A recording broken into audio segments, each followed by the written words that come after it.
નવનિયુક્ત પ્રદેશ ભાજપ પ્રમુખ ગુજરાત પ્રવાસે જગદીશ વિશ્વકર્મા ગુજરાત ભ્રમણ કરી રહ્યા છે। 7 દિવસમાં રાજ્યના 4 ઝોનનો પ્રવાસ કરવાના છે। 7 દિવસમાં કુલ 6 મહાસંમેલન અને જાહેર સભાનું આયોજન કરાયું છે। આજે અંબાજી દર્શન કરીને યાત્રાની તેઓએ શરૂઆત કરી છે।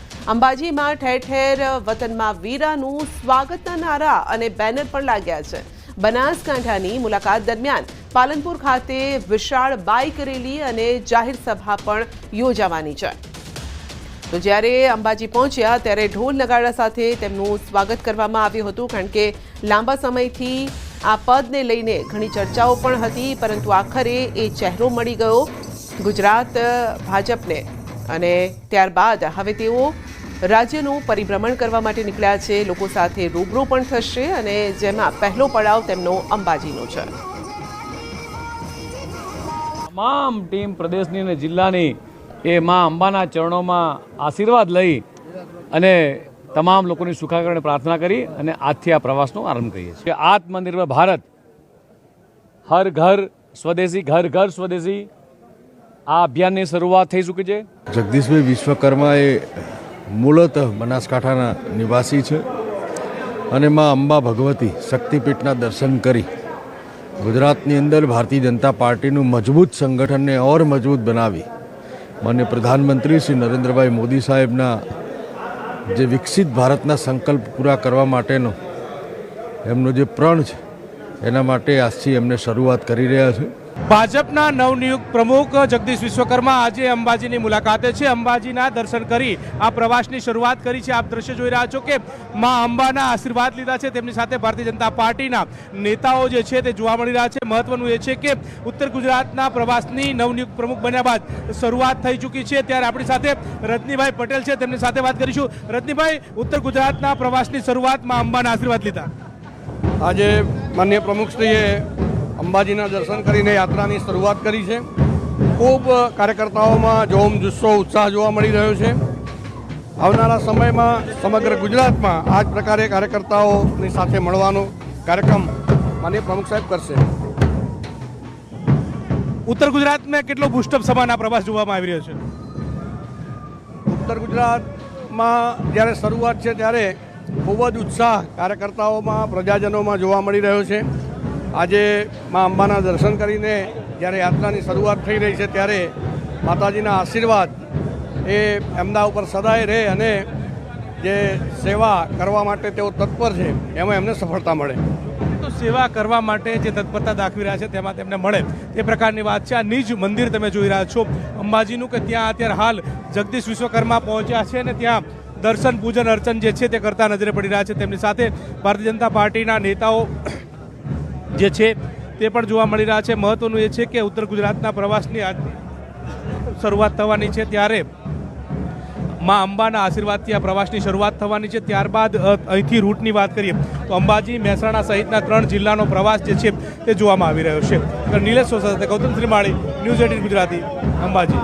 નવનિયુક્ત પ્રદેશ પ્રમુખનો આજથી પ્રવાસનો શુભારંભ થઈ રહ્યો છે। 4 ઝોન ગુજરાતના છે તેમાં પ્રવાસ કરવાના છે। અંબાજીથી આ પ્રવાસની શરૂઆત થઈ રહી છે, એટલે કે અંબાજી માતાના દર્શન કરી રહ્યા છે, પૂજન અર્ચન કરવામાં આવી રહ્યું છે અને ત્યારબાદ આ પ્રવાસની શરૂઆત જે છે તે કરવામાં આવી રહી છે। મહત્વનું એ છે કે આજે માં અંબાના આશીર્વાદ લેવામાં આવ્યા છે। અંબાના આશીર્વાદ બાદ આ પ્રવાસનો શુભારંભ કરવામાં આવી રહ્યો છે। આપ દ્રશ્યમાં જોઈ રહ્યા છો કે નવનિયુક્ત પ્રદેશ પ્રમુખ જગદીશ વિશ્વકર્મા જે છે તે યજ્ઞકુંડ, જે અંબાજી યજ્ઞશાળા છે ત્યાં તેઓ પૂજન અર્ચન કરી રહ્યા છે। ભારતીય જનતા પાર્ટીના આ પ્રમુખનો આ પ્રથમ પ્રવાસ છે, જેની શરૂઆત એટલે કે એમના હોમટાઉન બનાસકાંઠા તેમનું મુખ્ય હોમટાઉન છે અને હોમટાઉનમાં આવતા માં શક્તિપીઠના દર્શન કરી અંબાના આશીર્વાદ લઈને આ પ્રવાસનો શુભારંભ કરવામાં આવી રહ્યો છે અને તેની શરૂઆત થઈ ચૂકી છે।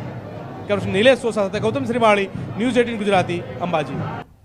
બનાસકાંઠાની બનાસ ડેરીની એક બેઠકનું મતદાન, દાંતા મામલતદાર કચેરી ખાતે મતદાન। 9 વાગ્યાથી આ મતદાનની પ્રક્રિયા શરૂ કરાઈ છે। દાંતા બેઠક ઉપર 85 મતદારો દ્વારા મતદાન। વર્તમાન ડિરેક્ટર દિલીપસિંહ બારડ અને અમરતજી ઠાકોર વચ્ચે દાંતા બેઠક માટે જંગ જામ્યો છે। બનાસ ડેરીની 15 બેઠકો બિનહરીફ થઈ છે। બનાસ ડેરીની દાંતા બેઠક પર મતદાન, દાંતા મામલતદાર કચેરી ખાતે મતદાન આ અંગે વધુ અપડેટ મેળવીશું સંવાદદાતા કિશોર પાસેથી.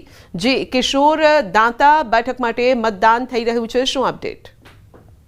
સંધ્યા, ચોક્કસથી 16 બેઠકોમાંથી 15 બેઠક નિર્ધારિત થઈ હતી, પરંતુ માત્ર એક દાંતા બેઠક પર જ અત્યારે મતદાન થઈ રહ્યું છે, કારણ કે વર્તમાન ડિરેક્ટર દિલીપસિંહ બારડને ભાજપ દ્વારા મેન્ડેટ આપવામાં આવ્યું હતું અને અમરતજી પરમાર જે ઠાકોર સમાજમાંથી આવે છે તેમને મેન્ડેટ આપવામાં આવ્યું હતું અને વર્તમાન ડિરેક્ટર જે હતા દિલીપસિંહ બારડ તેમના દ્વારા ફોર્મ પરત ના ખેંચવામાં આવતા આ બેઠક પર અત્યારે ચૂંટણી યોજાઈ રહી છે.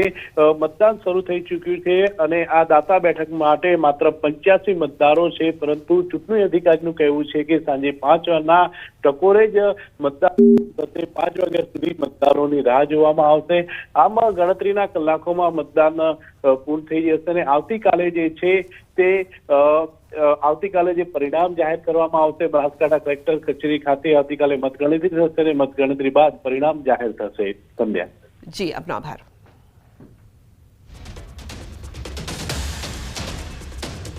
વિશ્વ ટપાલ દિવસની ભાજપ દ્વારા ખાસ ઉજવણી કરાઈ. છેલ્લા 24 વર્ષના વિકાસ કાર્યોને લઈને નાગરિકો, ખેડૂતો, પશુપાલકો, ભાઈ બહેને પીએમ મોદીનો આભાર માન્યો છે અને આભાર વ્યક્ત કરતા 1,11,075 પોસ્ટ કાર્ડ પ્રધાનમંત્રી મોદીને લખવામાં આવ્યા છે, જે એક વર્લ્ડ રેકોર્ડ પણ છે. આ તમામ પત્રોને રિવરફ્રન્ટ ખાતે અલગ અલગ થીમ બનાવીને પ્રદર્શન માટે મૂકવામાં આવ્યા.